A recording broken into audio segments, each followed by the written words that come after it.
merupakan satu kajian mengenai seorang tokoh Islam yang terkenal pada suatu ketika dahulu. Islam merupakan salah satu agama majoriti yang dianuti oleh penduduk Asia.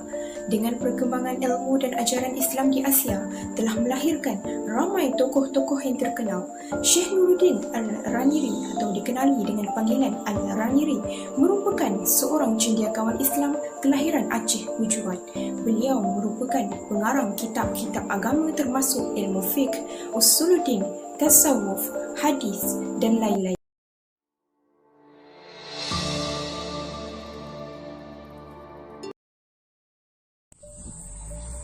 Assalamualaikum warahmatullahi wabarakatuh. Saya Fariha Ahmad. Mari bersama-sama kita kenali siapakah tokoh yang semakin dilupakan. Pepatah mengatakan, tak kenal maka tak cinta.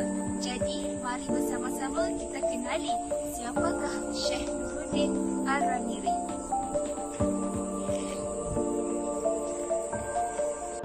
Nama penuh tokoh ialah Nuruddin Muhammad Jilani bin Ali bin Hasanji bin Muhammad Humad Al-Quraisy Al-Syafi'i Al-Asy'ari Al-Aidarusi Al-Raniri.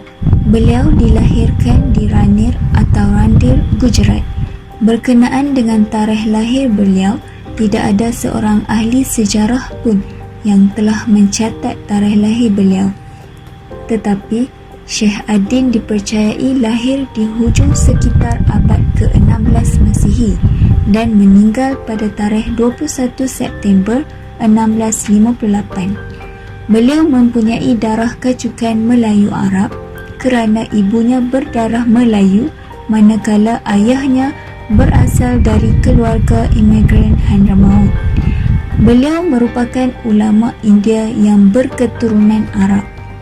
Di samping itu, Al-Raniri adalah ulama penasihat kepada Kesultanan Aceh pada zaman kepimpinan Sultan Iskandar Thani. Beliau menjadi penasihat Sultan sehingga tahun 1644. Dalam bidang pendidikan, Syekh Nuruddin mengikuti jejak langkah keluarganya. Pada mulanya beliau belajar ilmu agama di Kota Ranir. Kemudian beliau berhijrah meninggalkan kampung halaman demi untuk melanjutkan pelajarannya di Tarim, iaitu sebuah kota yang terletak di Hadramaut.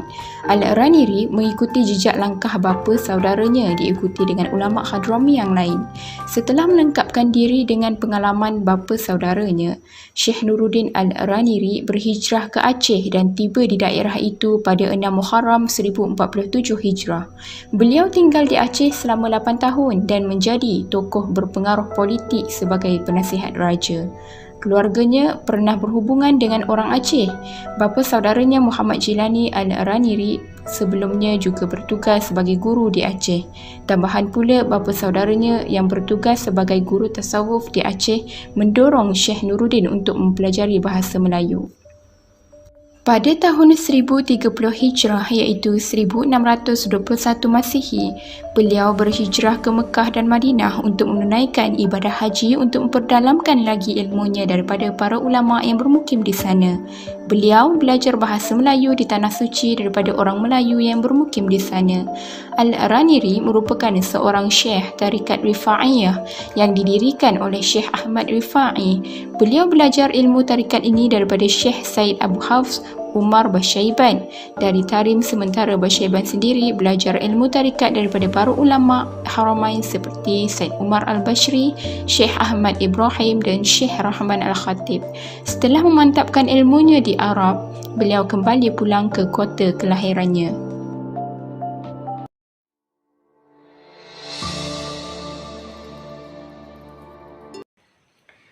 Antara sumbangan Syekh Nuruddin Al-Raniri dalam bidang penulisan ialah beliau telah menghasilkan kitab Sirat Al-Mustaqim. Kitab ini ditulis semasa beliau berada di Pahang pada tahun 1634 Masihi dan selesai ditulis pada tahun 1644 Masihi. Kitab ini merupakan kitab fiqh bahasa Melayu yang pertama dikarang di Nusantara dan membawa maksud jalan yang lurus. Walaupun penulisan Al-Raniri berkaitan hukum hakam Islam ini bersifat ringkas, namun ia menjadi titik tolak kepada penulisan karya fiqh selanjutnya di alam Melayu. Sehubungan dengan itu, dapat disimpulkan bahawa pemikiran hukum Araniri adalah sebagai penerus legasi mazhab Syafi'i dan penyumbang kepada dominasi serta pengukuhan fiqh beraliran mazhab Syafi'i di alam Melayu.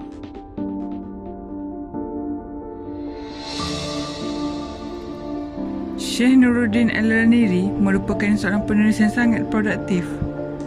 Beliau merupakan seorang yang banyak membaca dan mengarang kitab.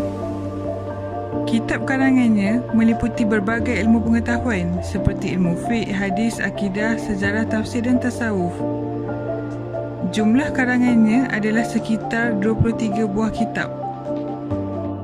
Antaranya ialah kitab As-Sirat Al-Mustaqim.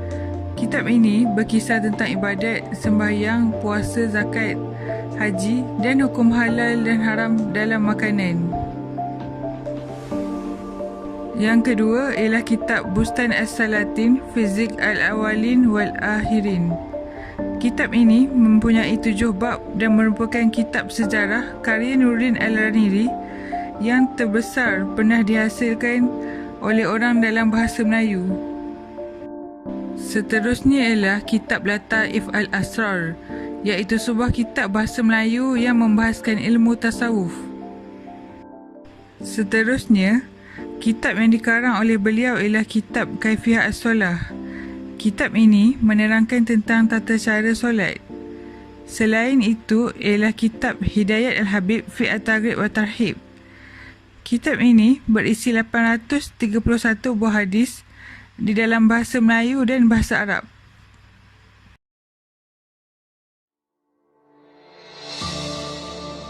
Berdasarkan dokumentari yang telah dibahaskan, dapat saya tuntaskan bahawa Nuruddin Araniri merupakan antara ulama sufi yang telah memperjuangkan dalam perkembangan dan kelestarian Islam di alam Melayu, khususnya bagi negeri Aceh serta beberapa tempat yang lain seperti Mekah dan Pahang. Nuruddin Araniri merupakan tokoh yang tidak asing lagi di alam Melayu. Hal ini kerana beliau terkenal dengan hasil penulisan dan usaha dakwah yang telah dijalankan. Oleh itu, kedatangan Araniri ke negeri Pahang juga telah memberi impak yang besar dalam perkembangan Islam di tanah Melayu. Kedatangan beliau hakikatnya telah memberi gambaran praktis Islam dan perkembangannya dalam bidang penulisan di negeri tersebut.